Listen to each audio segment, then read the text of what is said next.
Krishna prema pradayate Krishnaya Krishna Chaitanya Namani Gauratuše Namaha Ramaya Ramabhadraya Ramachandraya Vedase Raghunathaya Nathaya Sivaya Pataye Namaha He Krishna Karuna Sindhu Deenabandhu Jagatpate Gopesha Gopika Kanta Radha Kanta Namaste Tapta Kanchana Gaurangi Radhe Vrindavadeshwari Vrishabhanusute Paramani Hari Vanchakalpatarubhasya Kripa Sindhu Devacha Patitanam Pavanebhyo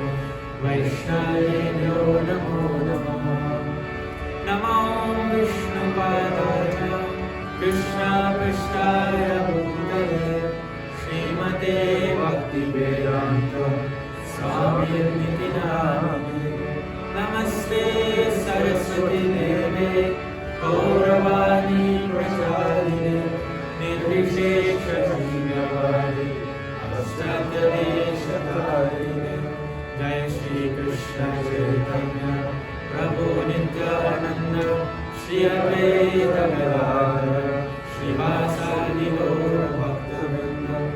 Everyone, put your hands in the air, and if we can, hold the hand of the person next to us, recognizing that without a devotee next to us, we will be nowhere in our spiritual lives. So we're chanting the Maha Mantra not for ourselves, but for the devotee next to us. Loudly. Hare Krishna,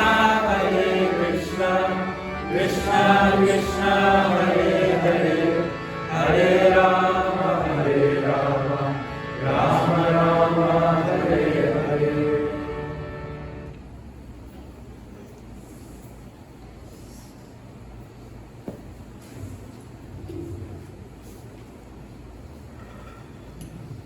So once again, Hare Krishna, and thank you very much for this opportunity to serve, and I'd like to thank my dear brother and friend, Gopal Raghunandanji Maharaj, for a wonderful introduction, and I think he spoke very eloquently. Don't you agree?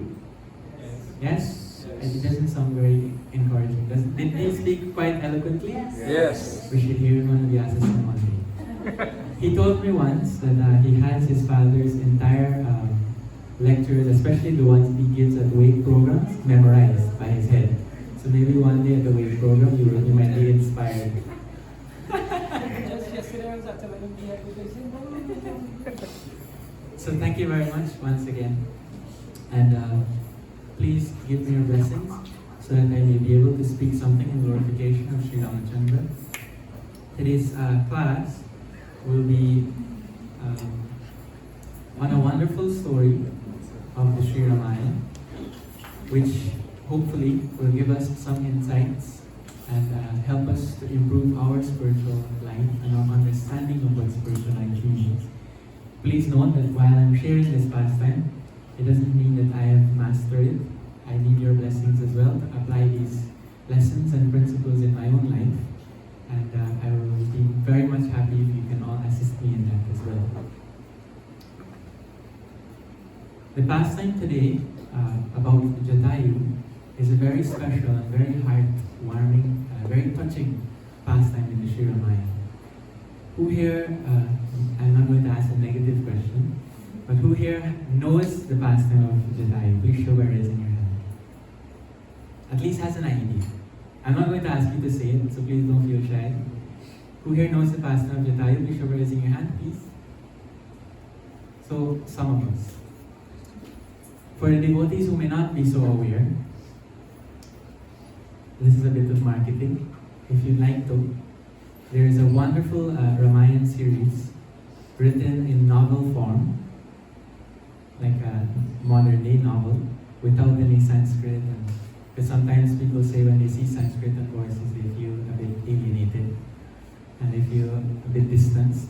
So it's written in novel form. I encourage you all to please purchase if you can, and I think you should. The Ramayan series by Shubhilas Prabhu from Chaupati. It's a very wonderful series, and a very, I think it will give you all, give us all, it gave me encouragement in my spiritual life, and I feel that it will also share with all of you an encouragement to keep on relishing the pastimes of Sri Ramachandra and Sri Krishna. The pastime of Jatayu happens, well, it starts way before the birth of Sri Ramachandra. Dashrath Maharaj, who was the king of Ayodhya, at one time, Ayodhya was facing 12 years of drought. But their irrigation systems were so perfect that nobody noticed until the 13th year. And so he decided to consult with Vashishta, sage Vashishta, and ask him, why is this drought happening? So he said it's because of Shani. He's looking very unfavorably towards Ayodhya.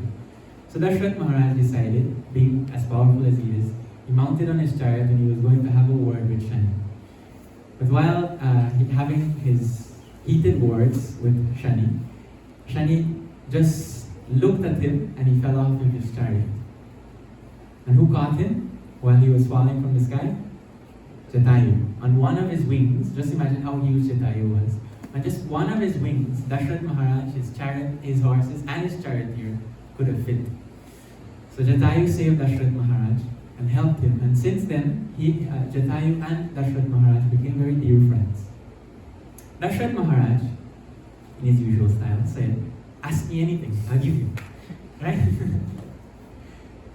So Jatayu asks him something very interesting. He says, "I want your son to be my son." He didn't have any sons at that time, so he didn't have any problem giving the promise. He said, "Sure, no problem. Give it." But we'll see how this promise comes to pass at the end of the fasting. We go back a bit more to Jatayu and his brother Sampati when they were small, or when they were younger. I'd like to ask a question before going forward. Anybody knows who the parents, who the father of Jatayu and Sampati is? Except Shantapila Prabhu, I'm sure knows. Anybody else would like to guess? Shantapila Prabhu. They were the sons of Aruna. Aruna is the charioteer of Suryadev, the sun god. So one day, Jatayu and Sampati, well, especially Jatayu, he wanted to go and see his father. And he felt somewhere or the other, if I fly, Sampati was telling him, no, it's not a good idea. Shouldn't go, we'll get burned. He said, no, our father is the charioteer of the sun god. Why would he burn us? We should go. So he was adamant. We should go. So Sampati, he didn't want to, but because his brother was adamant, his younger brother, they took off. And Sampati told him, please fly behind me, right? So that nothing would go out of the way. Jatayu was a bit too eager and too enthusiastic. He wanted to fly faster, so he started flying in front of Sampati, and eventually he came closer to the sun, and a sun flare came. Sampati tried to save his brother, and that is how his wings got burned. And therefore we see, when the Vanaras were at the tip of India, especially Hanumanji's party, they were there looking for Mother Sita and didn't find her anywhere. They were dejected. They came across Sampati. He would have helped them to locate where Mother Sita is. So how did he end up there? And Jatayu ended up way in the middle of India, in the Dandakaranya forest. Because when they fell after that whole episode of the sun flare hitting Sampati's wings, and they started hurling back to earth, they fell in separate places and they never reached again for thousands of years. They never saw one another. This experience, this story in Jatayu's life touched him deeply and influenced many of the things that he did in the future. From that point onwards, his brother taught him something very important. We don't live for ourselves. We live for others. And we should, as much as possible, look out for the good of the person next to us. At least that is what Jatayu learned. One of the things that he learned. So when Ravana had come to kidnap Mother Sita, and he succeeded in doing so with the help of Marich. Marich had an interesting, had very interesting experiences with the Lord, and because of those experiences, he was very fearful of Lord Ramachandra. He was spared by Lord Ramachandra. Lord Ramachandra didn't kill him. So he decided to take up being a sannyasi in the Himalayas. When Ravana approached Marich to come and help him to kidnap Mother Sita, Marich told him, "You're a crazy fool, fellow. Shouldn't do this. This is not a good idea. Whoever told you this is your worst enemy. This guy is your friend. Don't listen to him." But Ravana was adamant. So he decided, he told Marich that either you go with me or I kill you here right now. So Marich started thinking, it's better that I die by the hands of Lord Ramachandra than this idiot Ravana. So he decided to follow Ravana, and they both went there. We know the pastime. He disguised himself as a deer, and he lured Lord Ramachandra away from the hermitage. And eventually when Lord Ramachandra killed him, he faked Lord Ramachandra's voice to trick Mother Sita into getting Lakshman to also leave. Eventually Lakshman also leaves, and he follows the son. And Mother Sita is left alone. Ravana comes, disguised, and through some trickery, he kidnaps Mother Sita. While flying in the air away, Ravana was, in one hand he was holding down Mother Sita. You can just, it is oftentimes when I hear this pastime, or I hear it and share it with others, I feel it's kind of weird to say that Ravana was holding Mother Sita in one hand. It just feels wrong. Right? He was holding Mother Sita with one hand, and the other hand he was holding onto the chariot, and his chariot he was driving. And they were going. Mother Sita was screaming on the top of her lungs. It is said that the entire universe was quiet. Everybody was lamenting. The Devatas themselves were even lamenting. But they were happy. Anybody knows why the Devatas were happy? Anybody would like to guess? Please don't feel shy. Yes, Ravana's end is near. He sealed his fate then, basically. Right? Mother Sita kept shouting and shouting, and eventually they passed next to where Jatayu was. And Jatayu, when he heard the screams of Mother Sita,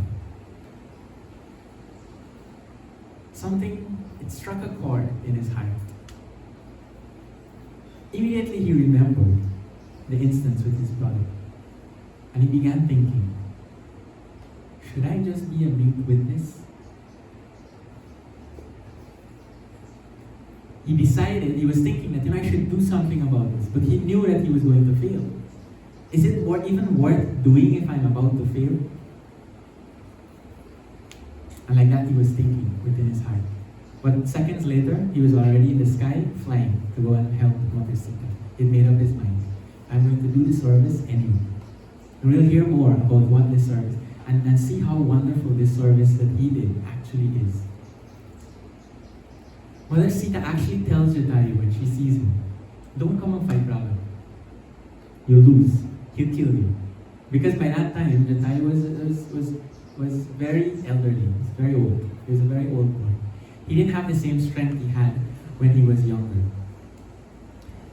So he began to fly next to the chariot of Ravana. So when he was on the right, Ravana would just ignore him. He was a huge bird. Ravana just ignored him. And he was calling after Ravana, you fool, what are you doing? You can't take the wife of somebody else. Don't you know that is adharma? You're the king of the Rakshasas. Kings should know better. You shouldn't do something like this. Don't you know that in your cloth, it's as if you're hiding a snake, a deadly snake within your cloth? You're going to die soon. Let her go. Ravana didn't give any heed. Ravana just kept going. Then, Jatayu was getting a bit irritated. You imagine? You're calling after this guy, he's just ignoring you. So he decided to fly in front of the chariot of Ravana.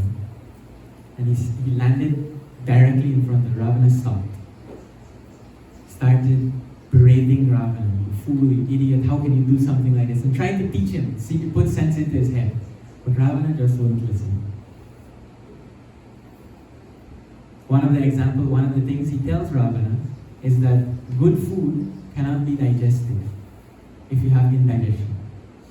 Right? So it seems giving advice to foolish people like you is of no use because you seem to have indigestion. You can't stomach what it is that I'm telling you. Now there is a vast difference between Ravana and Jatayu. Jatayu was an old vulture board. Ravana was in his prime, he was very strong. We know the story of Ravana lifting the Kailash mountain. He was very powerful. His arms were very much in good shape. He was armed with many weapons, whereas Jatayu wasn't. Many times we see another devotee might be equipped to do a certain service. And we feel that, they should do that service. But if we see that that service has to be done, why should we not go and take that opportunity to do the service? To the best of our ability. Krishna doesn't value expertise. He values the mood that we have within our hearts. Of course, that isn't to say that we shouldn't try to be expert in our service area. That should be our constant endeavor. But we shouldn't feel a false sense of humility that, I'm not qualified to do that service. Let somebody else do it. Because, in a sense, we're chanting our 16 rounds every single day, begging Krishna, Srimati Radharani, Krishna, Gauranitai, please engage me in your service. So when that service opportunity comes to us, we should grab it with enthusiasm. We should be ready, just like Jatayu is ready to serve. Even though knowing that he would fail, he was ready to serve. He tells Ravana that I'm fearless. I know that you are way more powerful than me, but I'm fearless because I defend the truth. What are examples of this? In the Srimad Bhagavatam, there's a very wonderful verse in the 4th canto, 7th chapter, text 22, where there's a beautiful verse. Krishna Krishna Mahabaho Bhaktanam Abhayankaro Tvameka Dahimananam Apagargosi Samskrita. Krishna Krishna Mahabaho, O Krishna, O most powerful one, Bhaktanam Abhayankara, you grant fearlessness to your devotees. Tvameka Dahimananam Apagargosi Samskrita. It is only by your mercy that your devotees are fearless in the face of all these miseries within the material world. Just like Srila Prabhupada coming to the West. Fearless, he didn't know whether he was going to succeed or fail. In the same way, actually, there is one beautiful lecture of Srila Prabhupada describing this pastime of Jatayu. Srila Prabhupada almost breaks down in tears when describing the service mode of Jatayu and how wonderful of an example Jatayu is for our spiritual lives. There's another beautiful bhajan that is popular in our Sanatan Dharma or Hindu community. Hamare saath Raghunath ki kis baat ki chinta. That when Lord Ramachandra is with us, Hamare saath Raghunath ki. When Raghunath ji is with us, then kis baat ki chinta. Why are we worrying? Krishna is always with us. And we see this in many situations. Especially a beautiful and touching example was the devotees in Russia back in the days of the Soviet Union. Their fearlessness in preaching Krishna consciousness and their dedication to the mission of Srila Prabhupada is absolutely inspiring. Amidst all odds, they were tortured, some of them were killed. It's unimaginable the sufferings that they went through, but still they wouldn't give up. The chanting of the holy names of the Lord. Hare Krishna, Hare Krishna, Krishna Krishna, Hare Hare, Hare Rama, Hare Rama, Rama Rama, Hare Hare. Jatayu still tries to give some advice to Ravana. He says that one should endeavor for Kirti. Kirti means good character, good faith, not Yasha. Yasha is temporary. In simple terms, what he's telling him, don't leave footprints on the shores of the ocean of achievement.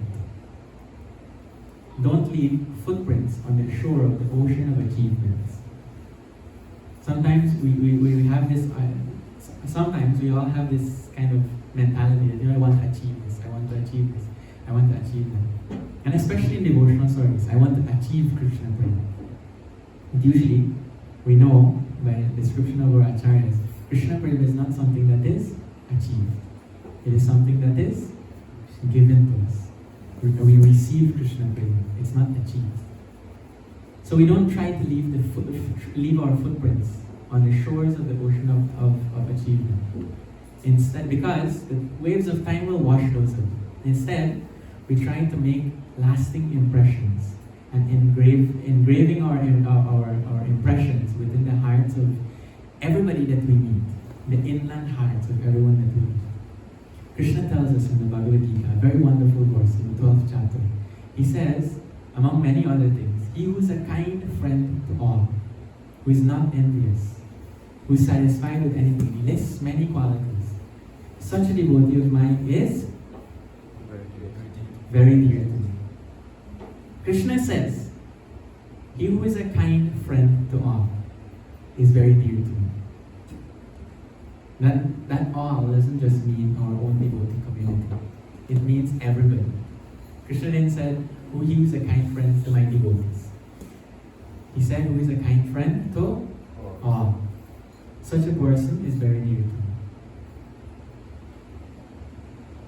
If we follow the principles of Bhagavad Gita, that can help us to make impressions in not just devotees' hearts, our fellow devotees, but even the people outside, the non-devotees as we may term.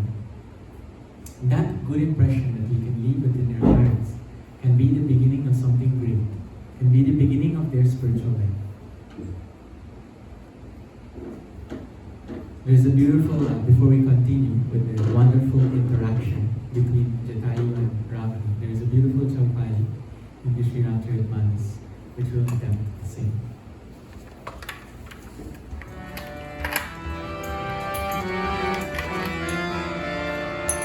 Ram, Siya Ram, Jai Jai Ram.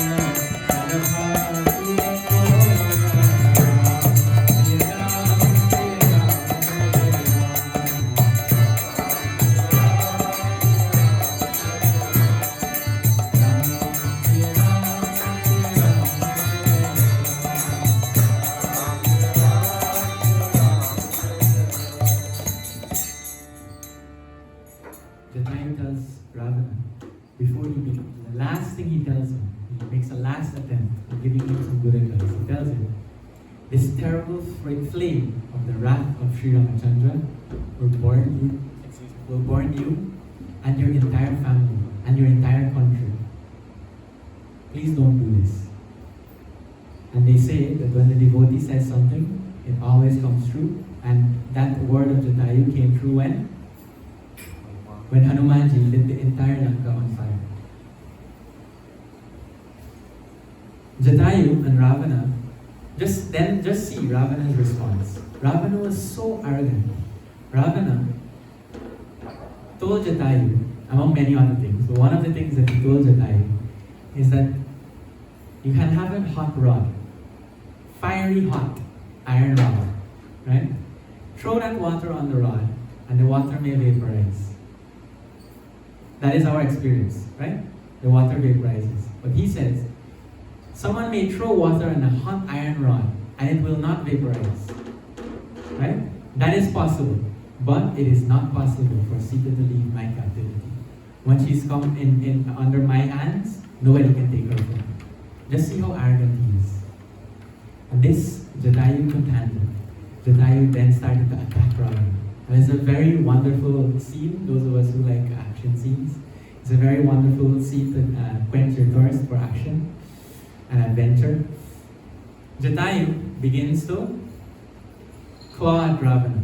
First, he jumped on Ravana's head, took off his crown and threw it on one corner, ripped the flag off of his chariot, and then began to attack him, flying and attacking him in various ways. And Ravana was just trying to, beat him aside, like nonchalantly. Jatayu then went on one side of Ravana, plucked out how many arms on one side of Ravana? 10 arms. Plucked out all 10 arms. Went on the other side, plucked out the other 10 arms. But they grew back by the boon of Lord Rama. Then he began to try to pluck at the head of Ravana. In the war between Lord Ramachandra and Ravana, many times Lord Ramachandra cut the head off of Ravana, right? And a head would grow back. Sometimes you might ask, Lord Ramachandra is the supreme personality of Godhead. Did he know that he was supposed to shoot Ravana in his navel to kill him? Why is he just wasting time? Why are you just shooting him in the first place? Why are you wasting time cutting his head? And Lord Ramachandra innocently asks Vibhishan, why is the head coming back? Right? Our Vaishnava acharyas tell us the reason why Lord Ramachandra was kept cutting off the head of Ravana is a very wonderful reason. It shows the heart of our Lord, the compassionate nature of the Lord. The reason why he kept cutting off the heads of Ravana and seeing another grow back, he would pause before cutting that head off. The reason is because he was hoping that, the new head might get better sense. But of course, that was not the case. So a fierce battle took place. Ravana started to fire arrows at Jatayu. And in one go, he picked up his bow, and 100 arrows he shot continuously at Jatayu. Jatayu just brushed them off. He came and he broke the bow of Ravana. Then Ravana picked up another bow and showered 1,000 arrows on Jatayu. Some of them pierced his feathers and started to make him bleed. But Jatayu just continued. He brushed them off as much as possible. He went and he killed the charioteer of Ravana. The chariot then began to fall, and it fell on the ground, scattered on the floor in pieces on the ground of the forest. Ravana, still holding Mother Sita in his hand, threw her aside. Just imagine. I was thinking while reading and listening to this pastime. Ravana professed so much love for Mother Sita. Right? That I love you so much. I want you to come under my shelter. I'll take care of you. Just see how he's treating her. Right? In the Sri Chaitanya Charitamrita, there's a beautiful description of what actual love is and what lust is. What is lust? Lust is when we try to enjoy our own senses. Anything that constitutes us, giving us pleasure, enjoying our senses, that is lust. Therefore, almost everything that happens in the material world is simply lust. We say, I love you, and the person says, I love you back. But that may not be actual love, if Krishna is not in the center. Actual love is satisfying the senses of Krishna. So Ravana just throws Mother Sita aside and he begins to fight with Jatayu. After a while, he's realizing that Jatayu is making quite an effort. And just see Ravana's nature. Devotees are very simple, very straightforward. Jatayu is very simple, straightforward. Ravana said, Jatayu, you're very powerful, very wonderful person. You can go on fighting for ages. I'm getting tired. So here's what. We'll make a deal. You tell me your weak spot, I'll tell you my weak spot. Right? Jatayu says, okay, no problem. And Jatayu tells him, my weak spot is my wings. Naturally, the main thing on a bird's body is their wings. That is what they depend on the most. And Ravana said, oh, my weak spot is my right toe. So Jatayu realized, you know what? Let me go for his right toe. Jatayu went forward, tried to catch his toe, and Ravana, with his Chandrahasa sword, just see how demoniac he is, using the sword given by Lord Shiva to destroy another devotee, cut the wings off of Jatayu's body. Jatayu began bleeding. He fell to the ground. Blood started oozing from his body. Blood started oozing from his mouth, his eyes, and Jatayu couldn't move anymore. Mother Sita started to cry piteously. Because for her, Jatayu was as good as Dashrath Maharaj. was like her father. And seeing Jatayu in this condition, she told him, don't come. Just tell Lord Ramachandra that Ravana is taken. So that he'll have an idea, at least. Don't come and do anything, he will kill you. But Jatayu did more than was expected of him. Jatayu didn't say anything. He just looked at Mother Sita with tears in his eyes. And our Vaishnava acharyas say that Jatayu didn't have to say anything. He delivered an eloquent speech through his actions of trying to serve. Mother Sita ran to him and tried to give him some comfort. She was crying piteously. Ravana dragged her by her hair. Just see, he loved her so much. Dragged her by her hair and started to proceed again. And while Ravana left with Mother Sita, or he was trying to leave, Mother Sita broke away from his grip and ran to one of the trees nearby. Hugging the tree, she said, "Oh tree, please don't let me go." And it said at that time, the forest became extremely silent. The Devatas themselves became silent. Everyone was weeping. And out of everyone else, out of all the animals, the fishes were weeping the most. But nobody could see their tears in the ocean. Ravana took Mother Sita and continued. Then began a painful wait. You can imagine? What was the instruction given to Jatayu? Mother Sita instructed him to tell Lord Ramachandra that Ravana has taken you. Now, whatever he did, you might say, okay, it's enough. You're in so much pain, it's okay. You don't have to do this service. But although he did more than was expected of him, he still wanted to fulfill what was at least his least service. The least he could do was at least deliver the message. So hanging on for his life, he waited for Lord Ramachandra while constantly chanting the name of Ram, Ram, Ram. Shri Shri Ramachandra Bhagavan ki. Yeah. Now, how amazing is the service of Jatayu? He gave his life practically for Lord Ramachandra's service, for the Supreme Personality of Godhead, the love of his heart, the Lord of his heart. Just imagine, put yourself in the shoe of Jatayu. You did all of that service, your wings are cut off, barely hanging on to life, waiting for your Lord to come so that you can deliver this message. And that Lord does come.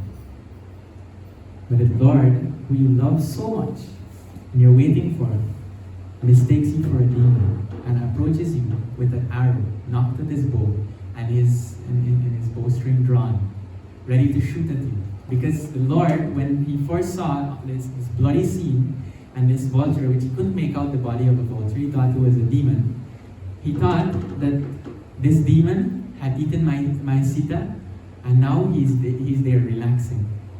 And so he took out one of his arrows, him and Lakshman, and they pulled their bows and were going to shoot at Jatayu. Jatayu doesn't say anything.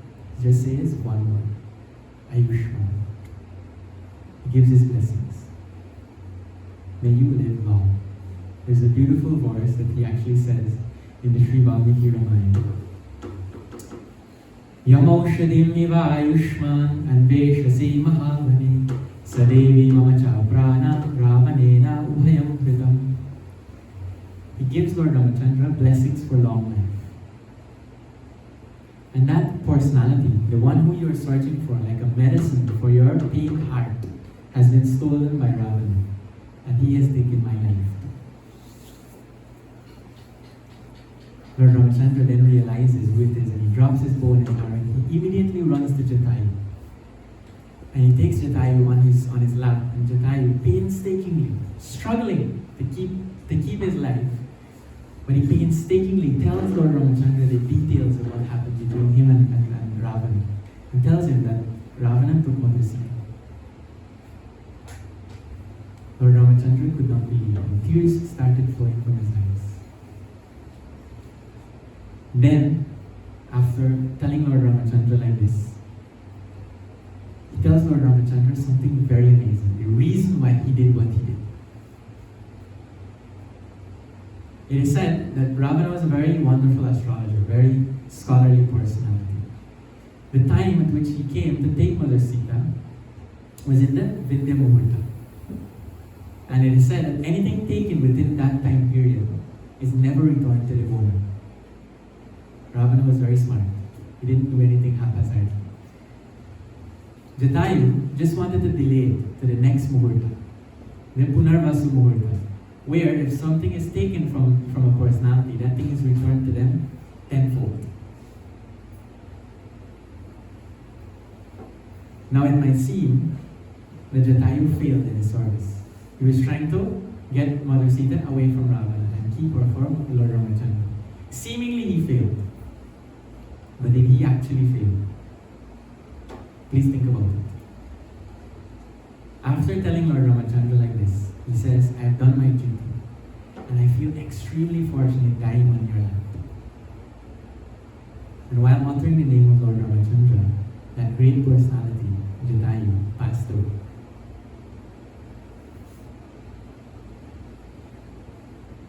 It is an actually amazing pastime. I was just sharing the Shanta Vigraha Guru. Maybe some other senior devotees are here. What happens next is unprecedented. We've never heard the Lord doing something like this. Not even for his own parents. Not even for Dashrath Maharaj. Bharat performed the last rites of Dashrath Maharaj. Lord Ramachandra then proceeds to perform the final rites of Jatayu. He tells Lakshman, build a funeral pyre, and he himself, with his own hands, with his own 2 lotus hands, performs the last rites of Jatayu, fulfilling the promise of Dashrath Maharaj, that your son will be my son. And is described by our Vaishnava Acharyas that in this ocean of sadness that came into Lord Ramachandra's life by the separation of Mother Sita, losing Jatayu was like a colossal tidal tsunami wave in that ocean. When Mother Sita had been just taken by Ravana, Lord Ramachandra came back to the hut looking for Mother Sita. He tells Lakshman, Lakshman, I can't live for 10 seconds without Sita. I will die. I will give up my life. But we see that the Lord continues to live for 10 months. Right? He says he can't live for 10 seconds without Mother Sita. Is it just that he's saying, we say many things, right? Oh, I love you so much. But we may not necessarily mean it, right? But is it that the Lord is saying it sarcastically and he doesn't mean it? No, he actually meant it. He could not survive without Mother Sita.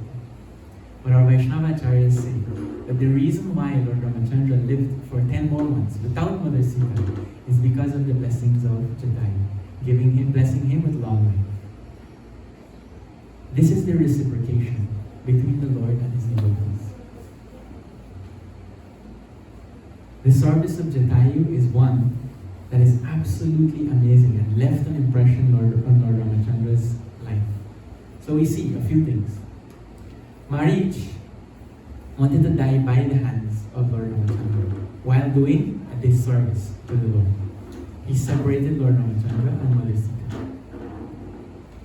Jatayu, on the other hand, died by Ravana's hand while trying to get Mother Sita and Lord Ramachandra back together. Whose service is greater? Or who is greater? Jatayu.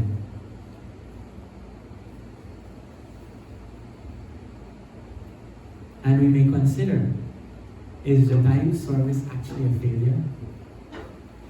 Did he actually fail? Sometimes we see in our spiritual lives, we lose some battles. And if by losing those battles, it brings for us greater remembrance for Krishna, then is that battle a bad thing? Like for instance, a very wonderful example is the life of the Pandavas and Kunti Mahārani. How many things did they go through in their entire lives? They were threatened when they were small. Bhima was poisoned with a cake. Then they were put into a house made of flammable materials and Duryodhana tried to set them on fire. Then Draupadi Maharani was disgraced in an entire assembly. So many calamity after calamity. But yet, Mother Kunti prays, Vipada Santuta Shashvat Tatra Tatra Jagatguru Bhavato Darshanam Yasyat Apudar Bhavadarshanam. And Krishna, I pray that those calamities may come again and again. For by those calamities, we will have your association. And seeing your face, we won't have to see the face of samsara, the cycle of birth and death. That is the understanding. Now, we may not have to go through such trials and tribulations and such sacrifices. But when an opportunity to serve the Lord comes and presents itself to us, it is important for us to take that opportunity with absolute enthusiasm. That service is what connects us to Krishna. If we say, we come to the temple and we say and we post on our social media statuses, I love Krishna. Right? I love you, Lord. This thing, that thing. We say, Lord is so beautiful, this thing, that thing. And we have and we profess to have such a wonderful relationship, but we do know, we hardly engage in sincere devotional service from our hearts, giving everything. Even if we are doing the service, are we giving 100%? Or are we holding back something? We should give our all. Just like Jatayu gave. Everything. He surrendered everything to the Lord. Bali Maharaj surrendered everything to the Lord. And these devotees are the devotees who are well renowned. Bali Maharaj lost everything, but did he really lose everything? He got Lord Vamanadev to be constantly with him, 24/7, giving his association. So true service and true the service that we render to Krishna, whatever service it is that we render, builds our relationship with the Lord. That is why Srila Prabhupada calls it loving devotional service. Because that devotional service helps us to build that relationship with the Lord, that we can begin to love Him more and more. So with these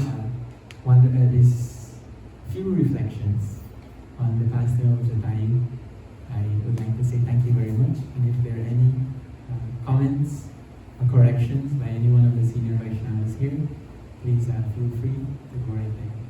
Thank you very much. Sometimes in devotional service we make excuses. We may be old or weak or whatever it may be. We may be actually old or not so old in devotional service. And Ranga Prabhu from Chapati, I'm listening to the same kata, similar kata with Jatayu, and he said we should use him as an example why we should never give up for devotional service, even though we may be apparently incompetent or weak. I think we may not be able to do something very significant. We should still try and make that endeavor until the end. And not give up all devotional service. I thought that was just a relevant point to mention. That is very true. And sometimes it is also easy for us to think only devotees like Jatayu were great and they have done things like this. But devotees even in our presence, I'm sorry, I may not be so familiar with the devotees and their pastimes in Trinidad. But there was a wonderful devotee couple in Guyana, Vasudev Prabhu and Mother Revati. They were very elderly in age and they had various health complications and everything. They would still show up for their service until they couldn't make it anymore. One devotee was sharing that one morning it was raining heavily. This was way back in the 90s or late 80s, early 90s at the Eiffel Temple. And the rain was falling heavily in the morning and they were to come and dress the deities in the morning. And back then they didn't have any cars or anything. And the bus would stop them a distance from where they have to reach the temple. They still stopped at their elderly age, walked all the way to the temple, came up for Mangalarati, and instead of going to change, into fresh, dry clothes, they said no. By that time, Mangalarati was already halfway. Right? They said no, we must have darshan of the Chaitanya. They went straight to the temple room, offer their obeisances, and after Mangalarti was finished, then they left to go and change, and then they came and did their service.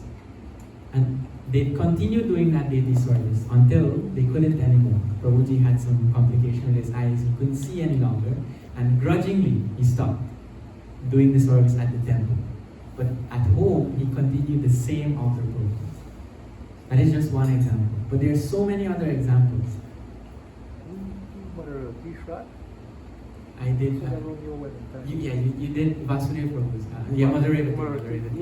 Shantavigar Prabhu actually did the Shraddha ceremony for Mother Revati. When was it? It was just before your wedding? Yeah, it was just before my wedding. Yeah. So this is just one example. Recently, two devotees, while doing their service at the temple, they got burnt. The stove was leaking gas, and then gas flared up, right? And the sari of the Mataji caught fire, burnt her entire back. And they usually do service from Tuesday to Thursday, right? 3 days, full altar program. They cook all of the offerings for the deities, everything. Her back is burnt, and her face as well is slightly burnt. But because her sari caught fire, apron was tied, so she couldn't take off the sari quick enough. And it's cotton sari, you can imagine.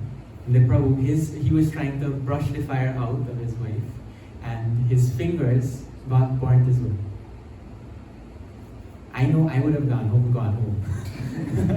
Right? Prabhu, at least fix up man, I do a service. Find somebody else to do a service. But they didn't.